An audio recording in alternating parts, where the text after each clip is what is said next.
Thank you very much, Madam Deputy Speaker, and it's a pleasure to follow the Honourable Member for Nottingham East.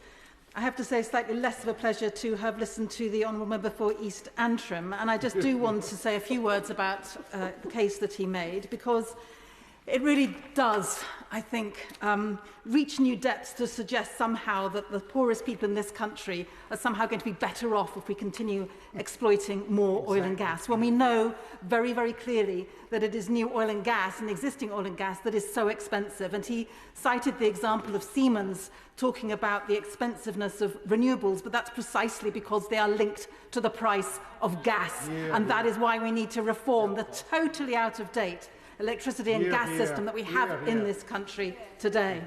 And I think it tells us all we need to know about this cynical and failing government, that the first legislation that it was going to debate in this House in 2024 was a bill to mandate the annual licensing of oil and gas projects in the North Sea. Not legislation that rises to the immediate challenges that we face as a society, from the cost of living scandal, which sees families unable to meet their basic needs, to the planetary emergency rapidly unfolding before our eyes, but instead a bill that is frankly no more than a political stunt at home, yet at the same time a very dangerous signal to other countries abroad of a UK doubling down on the fossil fuel economy. And the reality is, as many have said tonight, that this bill is entirely redundant, with even the North Sea Transition Authority expressing their, in quotes, unanimous view that it is not needed. Because as the Minister knows perfectly well, there have been annual licensing rounds for most of the past decade, driven by the frankly obscene duty to maximise the economic recovery of UK petroleum. And yet, despite the hundreds of licences which have been issued in that time, a paltry 16 days' worth of gas has actually been produced. And as others have also said, looking forward between now and 2050, it's been estimated that new licences will provide the equivalent of just 4 days' worth of gas each year. So it is hardly the energy security that we've been promised and that we've heard so much about from the benches opposite over the last 3 or 4 hours. And of course, any oil and gas which is extracted will be owned by companies and sold on the international market to the highest bidder. Unless, of course, the government, unbeknownst to us, actually has in mind the renationalisation of energy, which would be a very interesting conversation to have, but when I last checked, that wasn't their policy. This oil and gas in the North Sea does not belong to the government, and it will not bring down bills. And let's not forget either that 80% of UK oil is currently exported, as was the equivalent of more than 60% of gross gas production last year. Will the Honourable Member give way? I will. I'm grateful to the Honourable Member for giving way. One such example is Gazprom International UK, which continued to produce gas from the North Sea last year. This subsidiary company of Gazprom paid a £1.7 million dividend, €1.7 million dividend in June 2023. Does she think it's hypocritical for this Conservative government to talk about this bill in terms of national security, while simultaneously allowing a Russian energy giant to extract gas from the North Sea and pay taxes in Moscow? Well, I thank him for the point that he makes, and I think it is incredibly well made, and I'll say a little bit more myself on that subject very shortly. But essentially, this bill is nothing more than reckless political theatre. It is nothing more than a cynical attempt to stoke yet more division and weaponise much-needed climate action in some misguided sense that somehow this is going to save the Prime Minister's own skin. And yet, whilst this bill serves to highlight the impotence of this government at home, sadly, its international impact is far-reaching. Because despite the Prime Minister's fairly evidence-free claim at COP28 that the UK is leading by example, the reality is that creating a climate culture war, scrapping vital policies and issuing new fossil fuel licences are the very opposite of climate leadership. This bill sends a dangerous signal, and it undermines global efforts to address the climate emergency by hampering diplomacy and legitimising extraction in other countries. As Lord Deben, former chair of the Climate Change Committee, has said, how can we ask other nations not to expand fossil fuel production if we are doing it ourselves? And I think it is frankly a scandal that the UK is amongst just 5 countries in the global north that are responsible for more than half of the planned expansion of new oil and gas fields up to 2050. And whilst ministers like to claim that even with continuing licensing, production from the UK continental shelf is projected to decline at 7% annually, what matters is not whether we're producing less relative to some previous time, but whether the oil and gas we are producing now is compatible with our climate goals. And quite clearly it is not, with the UN Production Gap report warning that governments already plan to produce far more than double the amount of fossil fuels in 2030 than would be consistent with limiting heating to 1.5 degrees. The government's defence of this bill and the continuing licensing of more oil and gas in the North Sea as a whole somehow implies that the UK operates in a kind of a vacuum and that domestic decisions have no bearing on our ability to meet our international climate targets. That, very clearly, is not the case. And it's no surprise, then, that Professor Piers Forster, the interim chair of the Climate Change Committee, has said, and I quote, UK oil and gas consumption needs to fall by over 80% to meet UK targets. This and the recent COP decision make further licensing inconsistent with our climate goals. And when we're talking about inconsistency with our climate goals, maybe we could also talk about hypocrisy. Because since a climate emergency was declared in this very chamber in 2019, no fewer than 17 new fields have been approved. Laverda, Barnacle, Cadet, Sillimanit, Blythe, Elgood, Southwark, Evelyn, Abigail, Jackdaw, Tomilyton, Talbot, Teal West, Murlac, Alwyn East, Rosebank, and most recently of all, Victory. But while I mention Rosebank, it gives me an opportunity to come back to the issue that has been touched on a few times in the debate tonight, around the scale of fossil fuel subsidies, because we've heard a whole load of guff on the other side about how important the revenues are from the taxes that come from oil and gas.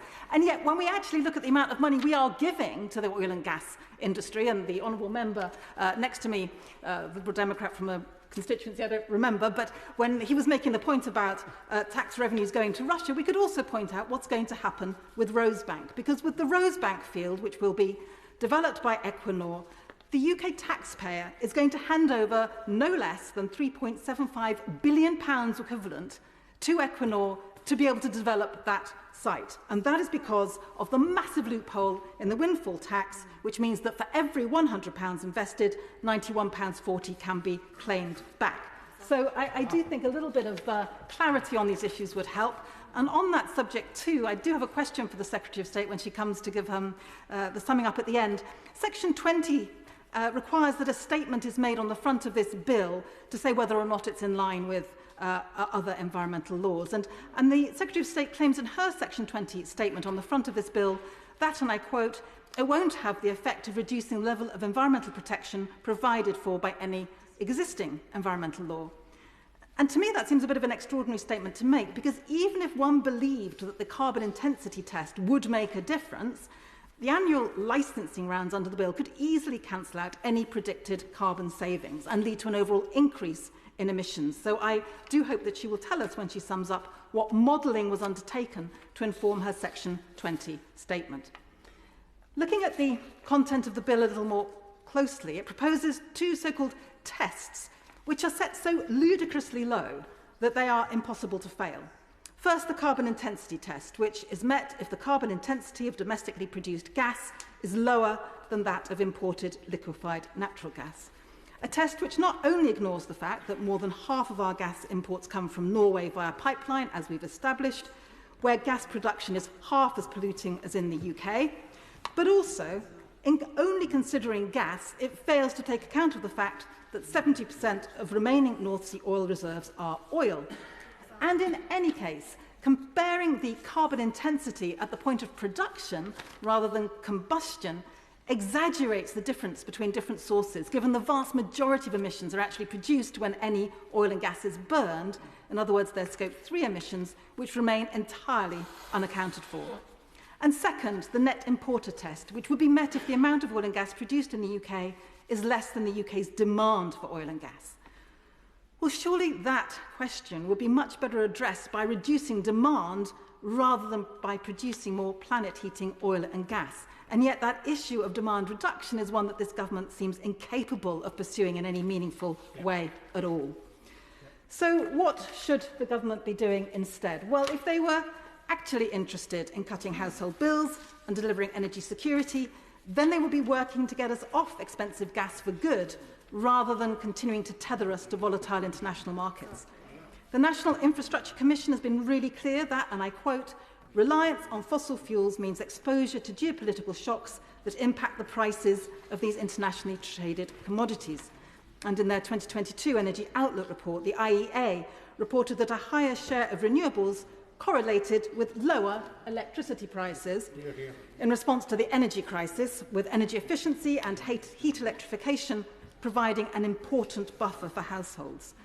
And so at a time when we've heard 6 million families in the UK are living in fuel poverty this winter, we have to ask, why is the government doubling down on the very thing at the heart of this crisis? When instead what they should be doing is delivering that meaningful just transition which genuinely meets the needs of workers and communities, rather than temporarily propping up insecure jobs that we know will not exist in years to come.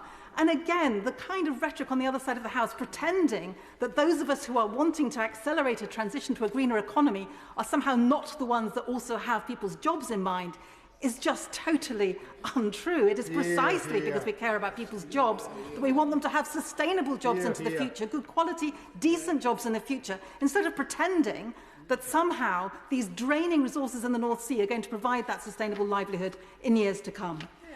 There needs to be a massive scaling up of renewables rather than continuing to back cheap and abundant energy sources there should be a massive scaling up of renewables and to back cheap and abundant energy sources like onshore wind, for which a grand total of 0 applications have been submitted since planning rules were changed in September. There should be a nationwide, street-by-street energy efficiency programme to ensure families have warm homes for the long term, rather than scrapping the upgrade in standards in private rented homes, which, according to the Climate Change Committee, could have saved tenants £250 a year, even at so-called normal prices, let alone at a time when prices are spiralling. And again, what an indictment of this government. Remember the Green Deal back in, when was it, 2012 or something? They set the interest rate so ridiculously high, as we all said at the time, that not surprisingly, the whole plan collapsed. And those homes were not insulated, and plenty of energy companies, including some in my own constituency, went bust as a result. They are incompetent, as well as totally ideologically driven. There should be properly taxing the filthy profits of oil and gas companies, rather than foisting the cost of new developments onto the taxpayer. And they should urgently withdraw from the dangerous Energy Charter Treaty, which, it beggars belief, allows us to be sued by fossil fuel companies. A fairer and greener energy system is entirely possible, but it requires both imagination and investment, 2 qualities which I do not associate with this government. This legislation makes it painfully clear that the government are willfully ignoring the lessons of both the climate and the energy crises, and are once again privileging their own interests above the well-being of people and planet. This bill sends exactly the wrong signal at the wrong time, and actively undermines global efforts to address the climate emergency by hampering that diplomacy and giving the green light to further extraction right around the world. It's not what leadership looks like, it's not what this moment demands, and our constituents, all of them, deserve better.